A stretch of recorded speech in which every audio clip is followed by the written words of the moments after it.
வெற்றிமாறன் அவர் வந்து மார்க்சிய தத்துவத்தை வந்து முழுமையா விடுவாங்க. அதனால வந்து தத்துவ முறையுள்ள காட்சி நிறைய விடுதலை குழு இருக்குன்னு சொல்லி இடதுசாரி ஆதரவாளர்கள் வந்து பதிவுலாம் போட்டுருக்காங்க. என்ன தத்துவம்? அந்த இடதுசாரி தோழர்கிட்ட கேளுங்க. உங்க தத்துவம் என்னன்னு கேளுங்க. இல்ல உங்க தத்துவம் என்ன சொல்றது? நீங்க ரஷ்ய அதிபர் ஜோசப் ஸ்டாலினை இங்க இருக்கிற மு க ஸ்டாலின் ரெண்டு ஒண்ணு நினைச்சுக்கிறது தவிர உங்களுக்கு வேற ஏதாவது தத்துவம் இருக்கா? வேற ஏதாவது தத்துவம் இருக்கா? தம்பி, அன்னைக்கு நீங்க காமரேட், இன்னைக்கு நீங்க கார்பரேட். உங்களுக்குள்ள என்ன, நீங்க என்ன தத்துவத்தை பத்தி பேசுறீங்க? நீங்க எந்த தத்துவம் உங்கள்ட்ட உயிர் படம் இருக்கு? எந்த தத்துவம் இருக்கு?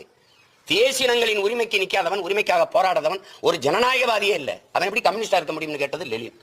நீங்க தேசியனங்கள் உரிமைக்கு உங்களுக்கு 10,000 கிலோமீட்டர். தேசிய உரிமைக்கு நிக்கிறீங்களா நீங்க?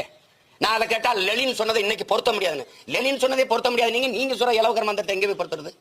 எந்த இடத்துல நீங்க நிக்கிறீங்க?